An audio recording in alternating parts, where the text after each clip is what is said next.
আমার জীবনটাকে কন্ট্রোল করতে হবে। আমাদের সামনে সেই আখিরাত অপেক্ষা করছে, অথচ আমাদের নিজেদের জিন্দেগির ব্যাপারে কোনো কন্ট্রোল নেই। আনকন্ট্রোল লাইফ আমরা জীবন যাপন করছি। জীবনের কোনো উদ্দেশ্য নেই, চুপ করে চলেছি তো চলেছি। কেন আমাদেরকে আল্লাহ তাআলা পয়দা করলেন? কোনদিন নিজেকে জিজ্ঞাসা করে দেখিনি আল্লাহ কেন আমাদেরকে পয়দা করলেন? আবার কেনই বা মৃত্যু হবে? মৃত্যুর পরেই বা কি হবে? যারা কবরে যাচ্ছে তাদের কি হচ্ছে? এই প্রশ্ন কোনোদিন নিজের ব্রেনে আসেনি। যদি এইগুলো নিয়ে চিন্তা ভাবনা করতাম তাহলে মানুষ কখনো আনকন্ট্রোল হতো না, হারাম কাজে লিপ্ত হতো না, প্রকাশ্য আল্লাহর নাফরমানির মধ্যে লিপ্ত হতো না। এইজন্য মেরে মোহতারাম বুজুর্গ দোস্ত, আখিরাতকে নিয়ে ভাবুন, আখিরাতের কথা বেশি বেশি আলোচনা করুন, আল্লাহ তাআলার জাত ও সিফাতকে নিয়ে আলোচনা করুন।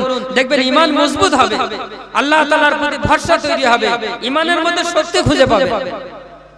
হযরত ওমর ফারুক রাদিয়াল্লাহু তাআলা আনহু আখিরাতের ব্যাপারে কেমন ভয় করতেন শুনেন।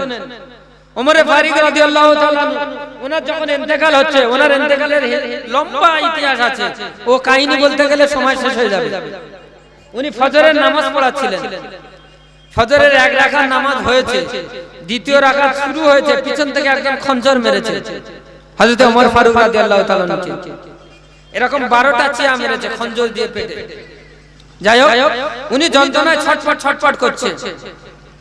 তখন ওনার ছেলে, বড় ছেলে আব্দুল্লাহ, আব্দুল্লাহর কোলে মাথা রেখে আর যন্ত্রণায় ছটফট করছে আর বলছে, বেটা আব্দুল্লাহ, বেটা আব্দুল্লাহ, আমার মাথাটা জমিনের বুকে নামিয়ে দাও।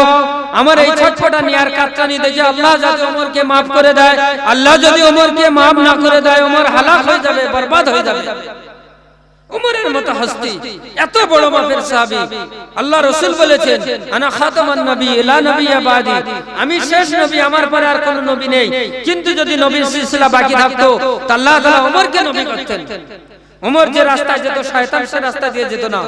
আমিরুল মুমিনিন ইমামে সানি, যিনি পুরো অর্ধেক দুনিয়া রাজত্ব করেছেন, এই রকম একজন মানুষ, যিনি আশারায়ে মুবাশশারার মধ্যে একজন, দুনিয়া থেকে জীবিত অবস্থায় আল্লাহ তাআলা যাকে জান্নাতি ঘোষণা দিয়ে দিয়েছে। আল্লাহ রাসূল যখন মেরাজে জান্নাতে গিয়েছিল, জান্নাতগুলো পরিদর্শন করছিল, একটা সুন্দর মহল আল্লাহ রাসূলের পছন্দ হয়েছে, আর জিবরিল আমিনকে বলছে, জিবরিল আমিন, এই ঘরটা আমার খুব পছন্দ হয়েছে আর এর মধ্যে আমি যেতে চাই। জিবরিল আমিন তখন বলছে, ইয়া রাসূলুল্লাহ, এটা আপনার জন্য নয়, এটা আপনার উম্মত ওমরের জন্য। কি রকম হাসতে ছিলেন, কিরকম মর্তবার মানুষ ছিলেন, নিশ্চিত জান্নাতি ঘোষণাপ্রাপ্ত মানুষ। তারপরেও মৃত্যুর সময় ভাবেন আখিরাতের ব্যাপারে কতটা ভয় দিয়েছিল, যে নিজের বেটা আব্দুল্লাহকে বলছে, আব্দুল্লাহ, আমার মাথাটা জমিনের বুকে নামিয়ে দাও। আমার ছটফটানি আর কাতরানি দেখে মাটিতে মুখ ঘষছে আর বলছে যে আমার এই অবস্থা থেকে আল্লাহ যাতে আমাকে maaf করে দেয়, আল্লাহ যদি আমাকে maaf না করে দেয়, ওমর হালাক হয়ে যাবে, বরবাদ হয়ে যাবে। মেরে মোহতারাম বুজুর্গ দোস্ত, তাহলে আমাদের অবস্থা কি হবে?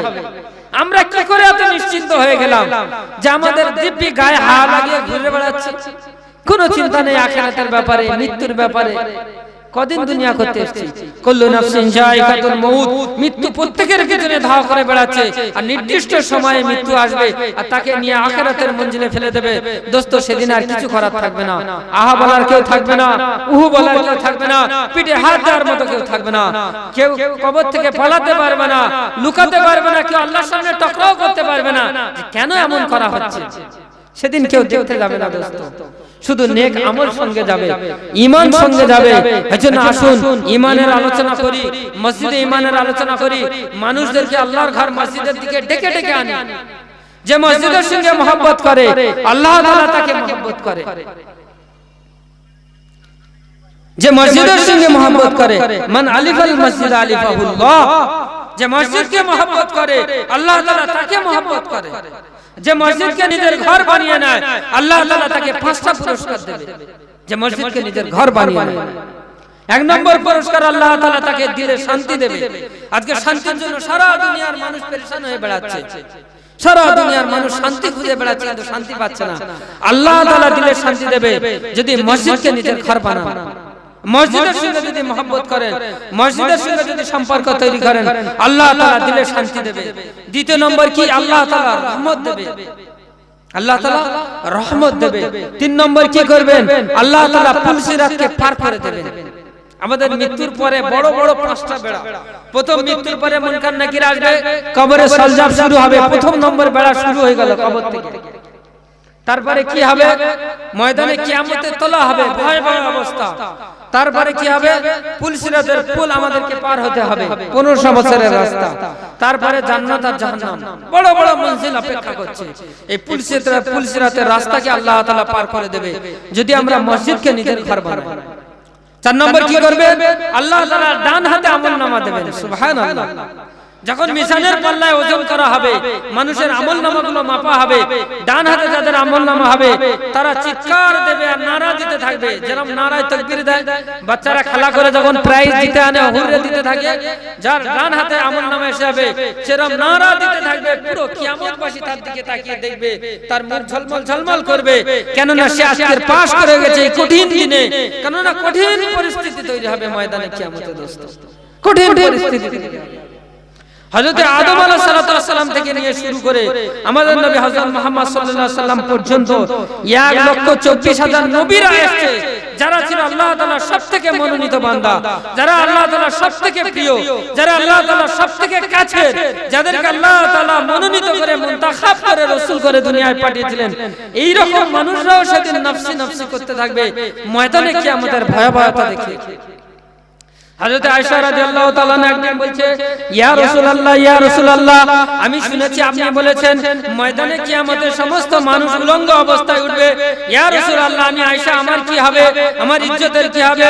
সেদিন আল্লাহর রাসূল বললেন, ওগো আয়েশা, মানুষ এতটা পেরেশানির মধ্যে থাকবে আয়েশা, সেদিন কেউ কারোর দিকে তাকানোর ফুরসত পাবে না।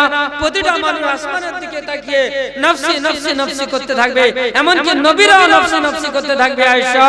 সেদিন মানুষ এতটাই ব্যতিব্যস্ত থাকবে, এতটাই চিন্তামগ্ন থাকবে, এতটাই পেরেশানির মধ্যে থাকবে, কেউ কারোর দিকে তাকানোর ফুরসত পাবে না, কেউ কারোর দিকে তাকানোর সাহস পাবে না। সবাই আসমানের দিকে তাকিয়ে শুধু নফসি নফসি করতে থাকবে।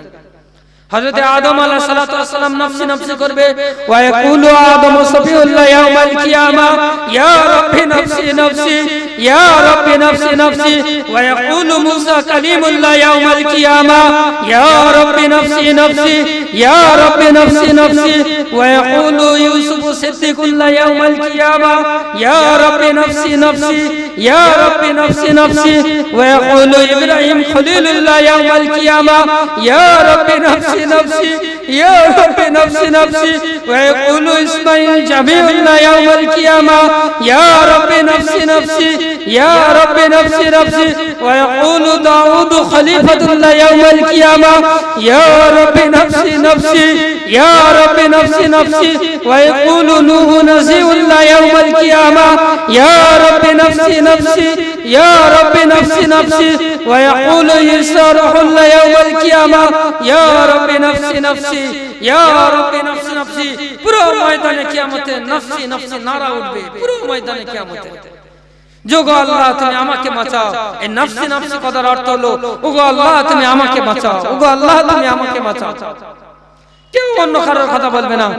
হাদিসের মধ্যে এসেছে এক একজন মানুষ আল্লাহ তাআলার কাছে এরকম ভাবে ফরিয়াদ করবে, ওগো আল্লাহ আমার আব্বা মা আত্মীয় স্বজন সবাই এই মঞ্জিলে আছে, যাদের কারণে আমি দুনিয়া কামাতে গিয়ে আখিরাত বরবাদ করেছি, যাদের কারণে আমি নামাজ ছেড়ে দিয়েছিলাম, যাদের কথা ভাবতে গিয়ে তোমার দিন পালন করতে পারিনি, ওগো আল্লাহ এই মঞ্জিলে সবাই আছে, সবাইকে নিয়ে তুমি জাহান্নামে দিয়ে দাও, শুধু আমাকে ছেড়ে দাও। কিন্তু আল্লাহ বলবে কাল্লা, এটা কখনো সম্ভব নয়, তোমার হিসাব তোমাকে দিতে হবে, প্রত্যেকটা ফরদের হিসাব প্রত্যেককে দিতে হবে। হ্যাঁ, এক একজনকে ডাকা হবে, আল্লাহ তাআলার স্টেজ কায়েম করা হবে, ডান দিকে জান্নাত দেখতে পাবে, জান্নাতের নিয়ামত দেখবে, বেশিমার নিয়ামত, ইনফাইনাইট নিয়ামত, অসীম নিয়ামত মানুষ দেখতে থাকবে। বাম দিকে জাহান্নামকে ভড়কানো হবে, জাহান্নামের আর্তনাদ মানুষ দেখতে থাকবে, আর নিজের আমলনামা দেখতে থাকবে, আর সবাই আল্লাহর কাছে শুধু ক্রন্দন করতে থাকবে, আল্লাহ আমাকে বাঁচাও, আমাকে বাঁচাও, ফালানা ইবনে ফালানা অমুকের ছেলে অমুক হাজির হয়ে যাও। এক একজনকে স্টেজে ডাকা হবে, তার পুরো জিন্দেগীর আমলনামা সামনে পেশ করা হবে, আর আল্লাহ তাআলা তারপরে তার ফয়সালা শোনাবেন। ডান হাতে আমলনামা দেবে, হাসতে হাসতে জান্নাতের দিকে যাবে, বাম হাতে আমলনামা দেবে, চিক মেরে কেঁদে উঠবে, পালানোর চেষ্টা করবে, ফেরেশতারা ব্যারিকেড করে ধরবে, সে তখন জমিনের মধ্যে পড়ে এরকম লটর পটর খেতে থাকবে। একজন ফেরেশতা গিয়ে তার মুখের মধ্যে হাত ঢুকিয়ে দিয়ে জিভটাকে এরকম টেনে বের করে হাতের মধ্যে পেঁচিয়ে নেবে, সে জমিনে এরকম গোড়াগড়ি খেতে খেতে বলবে রহম করো রহম করো রহম করো। ফেরেশতারা সেদিন জবাব দেবে, रहमान ने तुझे रहम नहीं किया, हम कैसे रहम करूं। मेरे मोहतरम बुजुर्ग दोस्तों এই রকম মঞ্জিল কায়েম হবে আমাদের সামনে এই মঞ্জিল অপেক্ষা করছে তার জন্য আজকের আমাদের জিন্দেগিতে প্রস্তুতি নিতে হবে তার জন্য আমাদের জীবনকে তৈরি করতে হবে আসল জিন্দেগি হলো আখিরাতের জিন্দেগি আল্লাহ রাসূল বারবার আনসার এবং মুহাজিরদের সম্মুখে কথা বলতেন আল্লাহুম্মা লা আইশা ইল্লা আইশুল আখিরা আসল জিন্দেগি হলো আখিরাতের জিন্দেগি এ কোনো জিন্দেগি হয় নাই আর আল্লাহ তাআলা পবিত্র কোরআনের মধ্যে সূরা মুলকের মধ্যে বলেছেন আল্লাযী খালাকাল মাউতা ওয়াল হায়াতা লিয়াবলুয়াকুম আইয়ুকুম আহসানু আমালা তোমাদের তো প্রথম মৃত্যু হবে আর মৃত্যুর পরে জিন্দেগি জীবন শুরু হবে আর তোমাদের এই জন্য দুনিয়ায় পাঠানো হয়েছে লিয়াবলুয়াকুম আইয়ুকুম আহসানা তোমাদের মধ্যে কে উত্তম আমলে पारदर्शी तुम लोगों को जांच लिया जाएगा कौन से कौन उत्तम अमल में के उत्तम अमल पारदर्शी के कतटा उत्तम अमल करे आसते पारे ये जस्टिफाई करने के लिए अल्लाह ताला ने हम लोगों को दुनिया में भेजा मेरे मोहतरम बुजुर्ग दोस्तों हम खुद से दुनिया में नहीं आया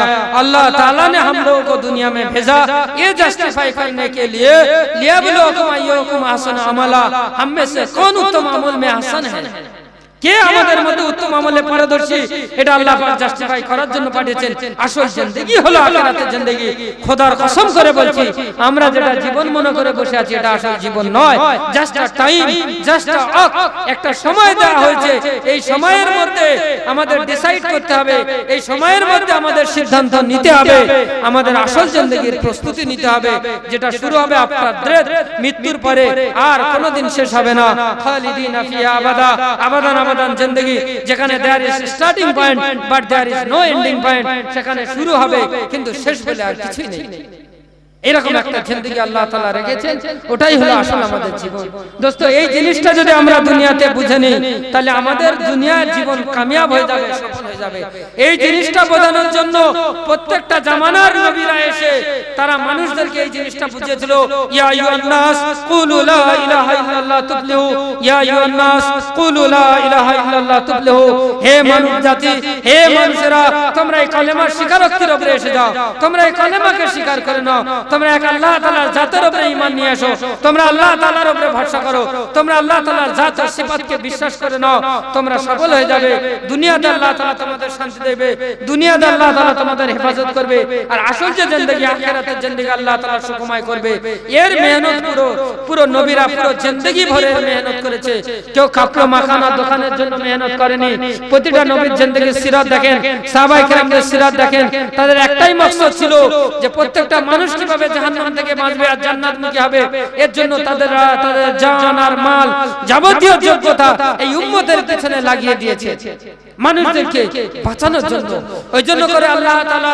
পবিত্র কোরআনের মধ্যে বলেছেন ওমান আহসানু ক্বাল দুনিয়ার মধ্যে ওই মানুষটা হলো সবথেকে দামি মানুষ দুনিয়ার মধ্যে ওই মানুষটা হলো সবথেকে উত্তম মানুষ আমরা নিজেদের মধ্যে অনেক সময় আলোচনা করি কথাবার্তা বলি যে এই মানুষটা বড় বুজুর্গ মানুষ এই মানুষটা বড় আল্লাহ আল্লাহ মানুষ এই মানুষটা বড় দামি মানুষ আল্লাহ তাআলা বলছেন শুনেন কে দামি মানুষ আল্লাহ তাআলা পবিত্র কোরআনের মধ্যে বলছেন ওমান আহসানু ক্বাল এই মানুষটা হলো সবথেকে দামি মানুষ ওমান আহসানু ক্বাল এই মানুষটার দিনদারি হলো সবথেকে উচ্চ লেভেলের দিনদারি এ হলো সবথেকে বড় বুজুর্গ ওমান আহসানু ক্বাল এর কথা হলো সবথেকে দামি কথা কে সেই মানুষ মিম্মান দাআ ইলাল্লাহ যে মানুষ মানুষদেরকে আল্লাহর দিকে ডাকে ওয়ামিলা সালিহা এবং নিজে নেক আমল করে ওয়াকালা এবং একথা বলে ইন্নানি মিনাল মুসলিমিন আমি একজন মুসলমান যে মানুষ মানুষদেরকে আল্লাহ তাআলার দিকে ডাকে এবং নিজে নেক আমল করে এই মানুষটা হলো আল্লাহ তাআলা বলছে পৃথিবীর মধ্যে সবথেকে দামি মানুষ